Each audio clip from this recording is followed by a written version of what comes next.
推進流。ああ、勃剣でよかった。父様。 Salut, c'est Fat Black, et aujourd'hui, review de l'épisode 16 de Mushoku Tensei. Comme vous pouvez l'entendre, ma voix est complètement flinguée, parce que je suis malade. Je vais pas épiloguer là-dessus pour pas rajouter du temps de montage en plus. Mais du coup, cet épisode était extrêmement intéressant, puisque c'était l'occasion des retrouvailles entre Paul et Rudeus. Un épisode qui est assez facile à segmenter. Dans un premier temps, on a eu le droit à une ellipse de la traversée de Dead End plus Geese jusqu'à la ville de Millicent, leur arrivée dans cette ville ainsi que le départ de Geese, et enfin les retrouvailles entre Rudeus et Paul. Alors, dans cet épisode, il y a énormément de choses à dire. Mais le premier point qui, moi, m'a marqué dans cet épisode, c'est la quantité assez élevée de références qu'il contient. Cet épisode en lui-même, il aurait tout simplement pu être un épisode récap.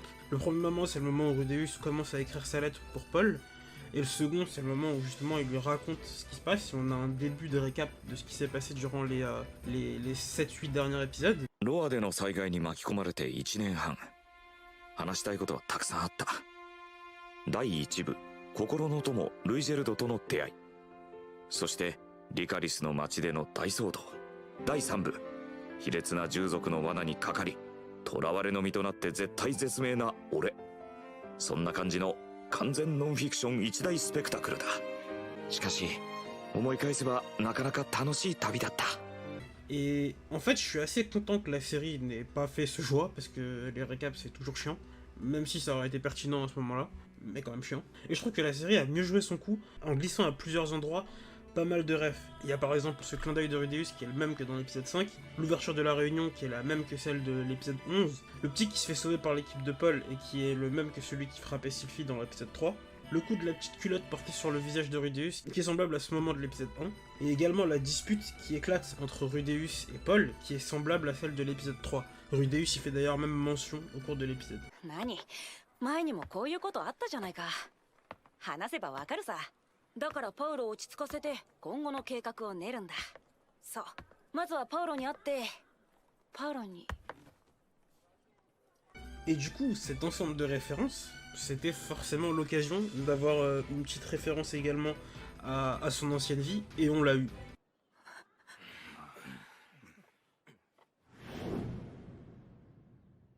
Un bref instant. Et du coup, le côté avancer dans l'histoire, mais penser également à ce qui s'est passé jusqu'ici, c'était vachement cool. Et ce truc-là se fait également au travers des discussions dans l'épisode, puisque dans cet épisode, c'est la première fois qu'on a réellement conscience des conséquences de la catastrophe magique. お前がのんきに旅してる間に何人も死んだんだぞ。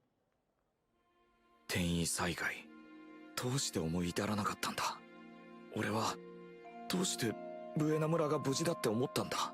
On en a eu un peu conscience au préalable lors de la mort de Sauros, mais dans cet épisode, on comprend beaucoup mieux les conséquences que la catastrophe a pu avoir sur les habitants, la téléportation d'un certain nombre d'entre eux, le fait que ces personnes qui ont été téléportées aient pu finir en esclavage. 突然転移してそこがどこだかわからない状態で騙されて奴隷にされてそんなのが何人もいたんだ。 Tout ça, c'est des éléments que, avec Rudeus, on n'a absolument pas vu.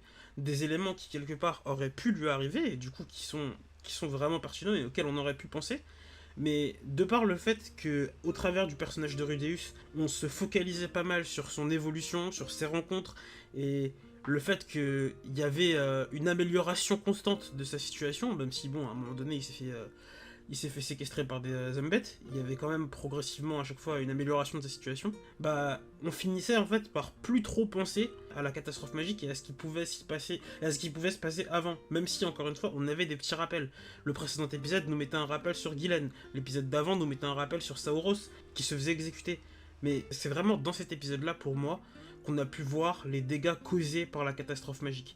En plus de ça, on a eu l'occasion, comme je le souhaitais et il disait dans mes précédentes reviews, on a eu l'occasion de revoir Paul, retrouvailles entre Paul et Rudeus qui était vachement bien faite, je trouve, dans le sens où ils commencent par se battre, puis ensuite sont contents de se voir pendant un bref instant, surtout Rudeus, et au final finissent à nouveau par se battre.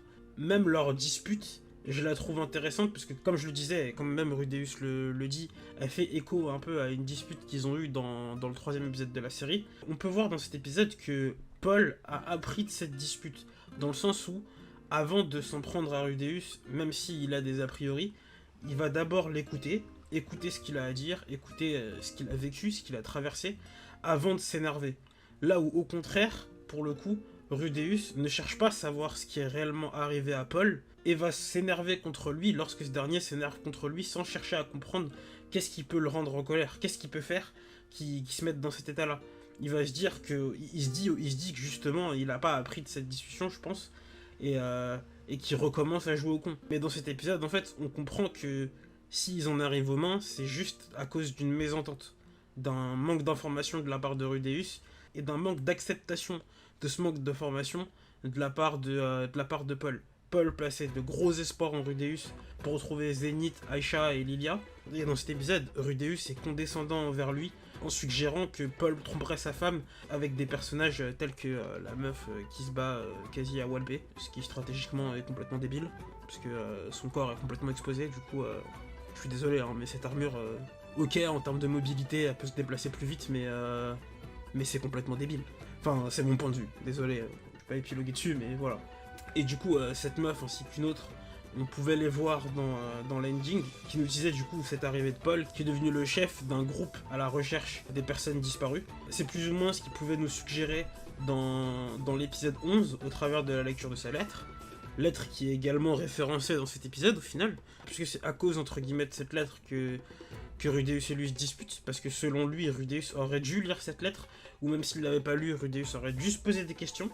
Et de par le fait que Rudeus n'a pas lu cette lettre, il s'est pas dit que sa famille avait pu disparaître, et il s'est pas posé autant de questions. C'est de là que naît ce conflit qu'ils n'ont pas pu résoudre au cours de cet épisode, mais qui, j'en suis certain, parviendront à résoudre au cours des prochains épisodes. Si c'est pas le prochain, ça sera un petit peu plus tard, mais je pense pas que la situation va finir comme entre Paul et son père qu'on n'a pas vu, mais comme Paul nous l'expliquait dans le 3e épisode, il est en froid avec son père, et je pense pas qu'il va, malgré le fait qu'ils se sentent extrêmement mal maintenant, reproduire cette situation avec son fils. Mais Rudeus et Paul ne sont pas les seuls personnages de cet épisode. Dans cet épisode, on peut également voir Eris, à la fin, qui est un peu mise en avant, au travers de la réaction qu'elle a lorsque Rudeus se sent mal après sa discussion avec Paul. J'ai beaucoup apprécié le fait que le personnage soit tout d'abord comme il est, c'est-à-dire voire trop impulsif, elle veuille s'en prendre directement à Paul. Puis une fois qu'elle est rattrapée par Rui, veut tenter de réconforter Rudeus et s'y prenne pas très bien, qu'elle ait du mal, qu'elle le fasse correctement au final, mais que ce soit vraiment pas spontané et naturel de sa part. Et ça fait même un peu écho au début de l'épisode où elle expliquait qu'elle voulait apprendre à cuisiner, elle le disait pas, mais c'était clairement pour devenir une bonne femme pour Rudeus, au vu des standards de la bonne femme dans la série. Et du coup, voir cet adoucissement du personnage me fait pas mal plaisir, parce que je trouve qu'on éprouve beaucoup moins ce côté tsundere qu'il pouvait y avoir dans les premiers épisodes. Déjà, en fait, actuellement, Eris n'est quasiment plus du tout agressive envers Rudeus. Ce qui est correct, c'est ce qui est un bon développement de personnage. Parce que si elle avait continué à l'être, ça aurait été juste ridicule, je pense. Parce que si elle était comme ça, c'était parce qu'elle était extrêmement immature, en fait. C'était pas réellement un trait de personnalité. C'était un peu un trait de personnalité, mais c'était vraiment plus en rapport avec son immaturité. Et vu que ce trait a été développé durant les épisodes, bah c'est bien que la série ait atténué la violence du personnage. Mais pour en revenir à Paul et Rudeus, ce qui m'a pas mal frappé dans cet épisode, et c'est ce que j'attendais énormément, c'était voir comment Paul était devenu. Voir Paul devenir alcoolique, aigri, méprisant envers son fils, ça m'a vraiment fait de la peine pour Rudeus. C'était vraiment bien mis en scène, puisque j'ai ressenti de la peine pour Rudeus au moment où ils étaient en train de se confronter, parce que la série met très bien en scène la relation qu'il y a entre les deux, dans le sens où au moment de leur retrouvaille, j'étais tout aussi heureux de les voir se retrouver. Au moment de se retrouver, Paul était complètement désemparé en revoyant son fils, et pour être honnête, j'étais un peu fébrile aussi, puisque j'étais vraiment content de voir les retrouvailles entre les deux. Et la série, je trouve, a vraiment géré ça, parce que malgré le fait que ce ne soit pas des retrouvailles enthousiastes comme on pouvait l'espérer pour les personnages, franchement, je trouve que c'est superbement bien mis en scène. On ressent vraiment tous les sentiments qui veulent être mis en avant au cours de cet épisode, juste au travers de leur regard, je trouve. Que ce soit à ce moment-là, avec le mépris de Paul, さぞ可愛いお嬢さんなんだろうな。手紙を出さなかったのはお嬢様の護衛が増えるとイチャイチャすんのを邪魔されるとでも思ったからか。 que ce soit à ce moment-là, avec le désarroi de Rudeus, くそ、なんだよその目は。そんな顔するやつじゃなかったはずだろ。 Ou que ce soit à ce moment-là, au travers du désemparement de Paul. 俺をその名前で呼ぶ男は一人しかいない。そう、それは正真正銘この世界での俺の。父様。 Et franchement, j'ai adoré. J'ai juste adoré ça dans cet épisode. J'ai aussi pas mal été touché par le moment où Norn est intervenu pour protéger son papa. C'était peut-être pas aussi impactant que ça aurait pu l'être, dans le sens où Norn est un personnage qu'on connaît très peu, dans le fond. C'est normal, hein, parce que la dernière fois qu'on l'a vue, elle était bébé, elle devait avoir 3 ans, je crois. Elle se faisait encore porter par Zenith. Du coup, en termes de développement, il n'y a pas eu grand-chose. Mais la voir pousser son frère pour protéger son père, ça faisait mal pour Rudeus et surtout pour la situation familiale dans laquelle ils se retrouvaient tous en fait. Voir la famille Greyrat déchirée comme ça, c'était pas agréable. Et du coup, j'espère vraiment que le prochain épisode, il va résoudre la situation. Parce que le prochain épisode s'appelle Retrouvailles, j'ai quand même pas mal d'espoir sur le fait que on ait cette fois-ci les vraies retrouvailles chaleureuses de la famille Greyrat, même si j'y crois pas trop. Mais voilà. Et du coup, pour finir, un petit point théorie, un petit point opening également. Cet épisode était l'occasion pour nous de découvrir le 5e opening de la série, si je me trompe pas dans mes chiffres. Un opening qui, selon moi, avait un côté un peu plus sacré, voire religieux.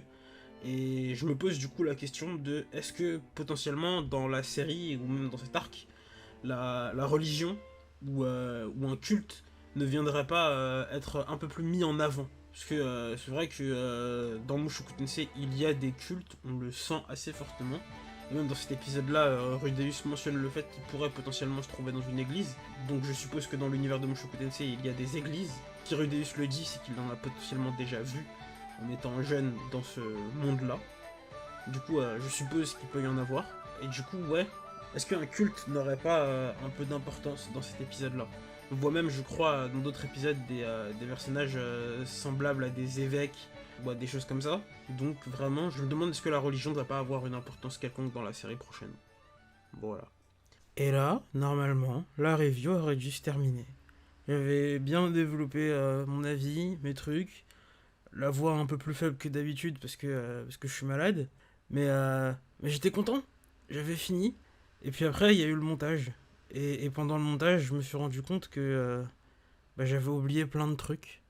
Donc du coup, c'est parti pour une partie supplémentaire. Des points dont j'ai oublié de parler, mais qui me sont apparus pendant le montage de cette vidéo. Alors le premier point concernerait Dead End.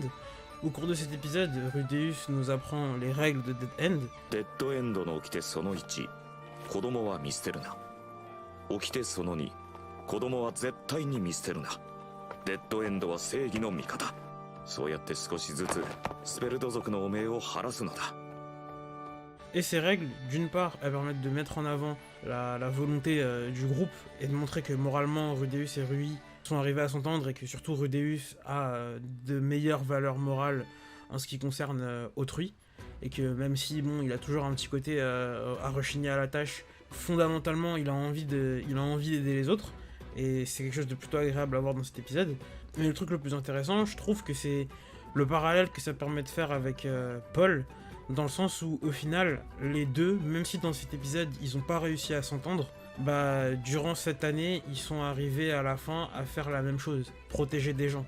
Et c'est assez ironique de les voir se battre pour se dire qu'ils ont protégé mutuellement des gens ou qu'ils ont essayé de protéger mutuellement des gens. C'est triste. Et j'espère que c'est quelque chose qui va être désamorcé dans le prochain épisode. Parce que au final, en fait, c'est juste que Rudeus, il a eu à cœur de remplir des objectifs qu'il s'est fixés durant l'année et demie qu'il a passé hors de chez lui.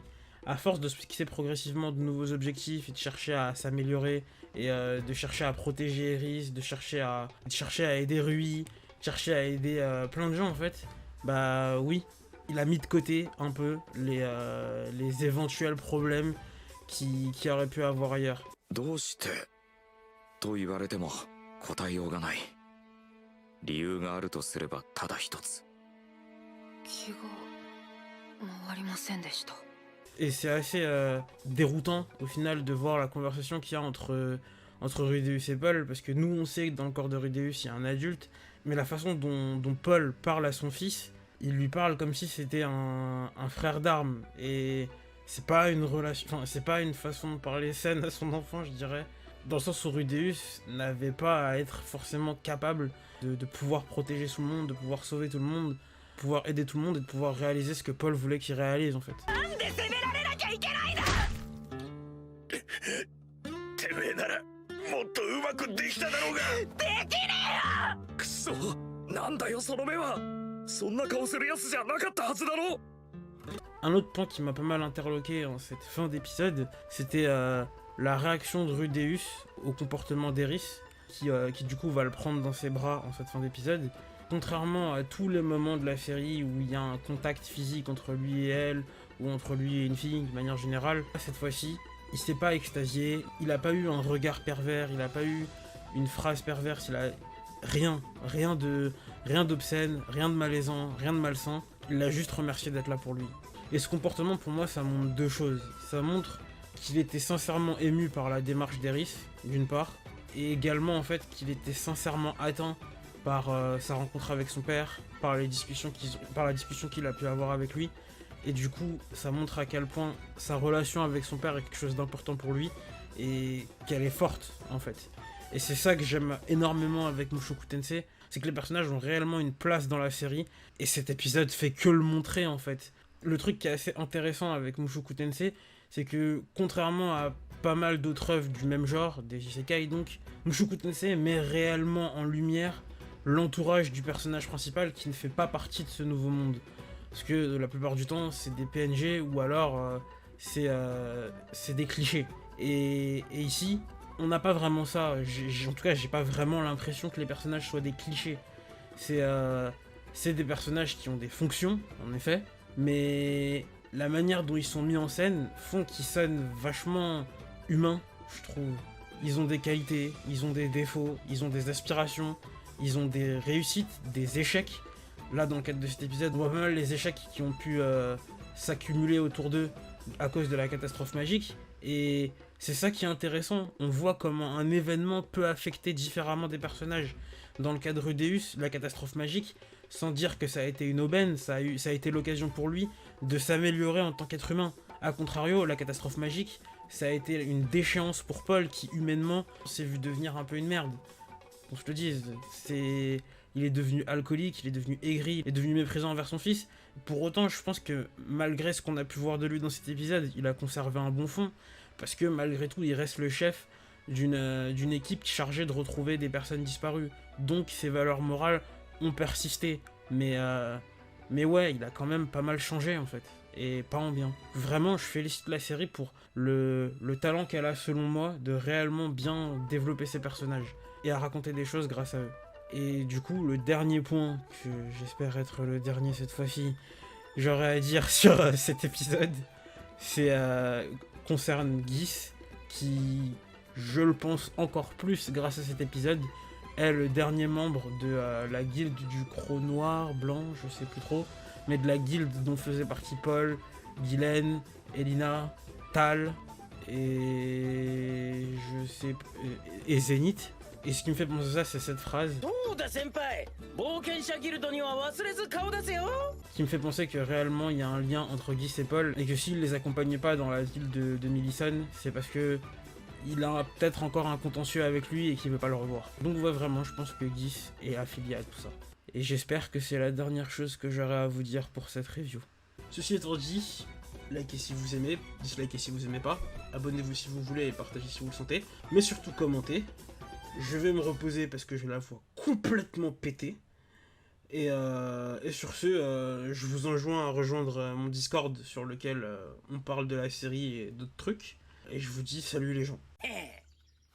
じゃあな